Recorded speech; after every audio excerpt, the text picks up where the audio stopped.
সুস্বাগতম।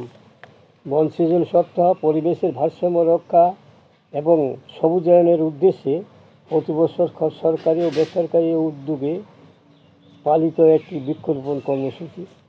ভারতে সাধারণত জুলাই মাসের প্রথম সপ্তাহে জাতীয় স্তরে বন মহোৎসব পালন করা হয়, তবে পশ্চিমবঙ্গের রাজ্যে এটি প্রতি বছর 14 জুলাই থেকে 20 জুলাই পর্যন্ত অরণ্য সপ্তাহ বা বন সৃজন সপ্তাহ হিসাবে বিশেষভাবে উদযাপিত হয়। পশ্চিমবঙ্গের এই বন সৃজন সপ্তাহকে নিয়ে ইউটিউবের সাহিত্যের নবদিগন্ত চ্যানেলে আজকের ভিডিওটি হলো সম্ভাবনাময় অর্থনৈতিক উদ্যোগ বন সৃজন। গ্রন্থনায় রবীন্দ্র কুমার চক্রবর্তী। এবারের অরণ্য সপ্তাহের মূল স্লোগান বা থিম হলো একটি গাছ মায়ের নামে। এই স্লোগানটির অনুপ্রেরণায় রাজ্য জুড়ে বন সবুজায়নের ও বৃহৎ জন আন্দোলন শুরু হয়েছে। এছাড়া অরণ্য সপ্তাহ উপলক্ষে পশ্চিমবঙ্গ সরকারের বন বিভাগ সবুজ থেকে পশ্চিমবঙ্গের পরিচয় প্রকৃতই হোক আগামী প্রজন্মের অঙ্গীকার।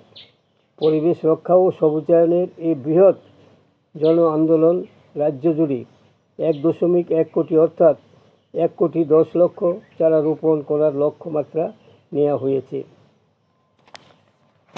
অরণ্য বৈচিত্র্যে অনন্য পশ্চিমবাংলা, শ্যামল বনানীর স্নিগ্ধ ছায়াঘেরা শান্তির নীড় পশ্চিমবঙ্গের সামাজিক, অর্থনৈতিক ও সাংস্কৃতিক পটভূমিকায় বনভূমি এক অবিচ্ছেদ্য অঙ্গ।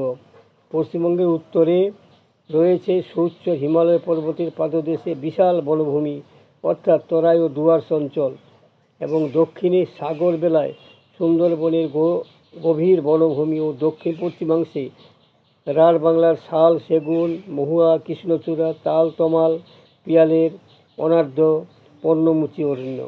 পশ্চিমবঙ্গের জাতীয় স্তরে জনসংখ্যার ঘনত্ব বর্গ কিমি 767 জন।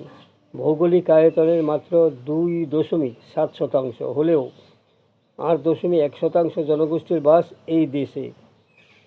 এখানকার বনভূমির আয়তন 11,879 বর্গ কিলোমিটার অর্থাৎ 13.4%, ও মাথাপিছু বনভূমির জাতীয় গড়ের চেয়ে অনেক কম, মাত্র 0.02 হেক্টর।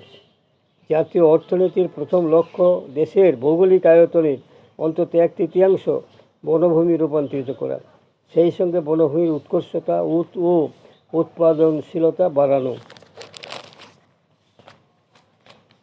14 জুলাই থেকে 20 জুলাই পালিত হচ্ছে বৃক্ষরোপণ সপ্তাহ।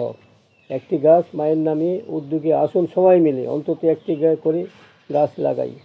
আজকের একটি চারা শুধু একটি গাছ নয়, আগামী দিনের ভবিষ্যৎ। সুতরাং অরণ্য ধ্বংস নয়, অরণ্য সৃজনই আমাদের একমাত্র লক্ষ্য। বিজ্ঞান নির্ভর যান্ত্রিক সভ্যতার ক্রমবিকাশ এবং ক্রমবিস্তার এবং সংহারে প্রাকৃতিক আবহাওয়ার যে ভারসাম্য নষ্ট হয়ে যাচ্ছে তার প্রতিকার। এখন সামাজিক বন সৃজনই তার একমাত্র পথ।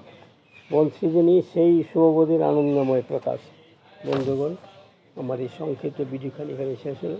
যদি আপনাদের মনে হতে হয় সাবস্ক্রাইব, শেয়ার এবং লাইক করতে ভুলবেন না যেন।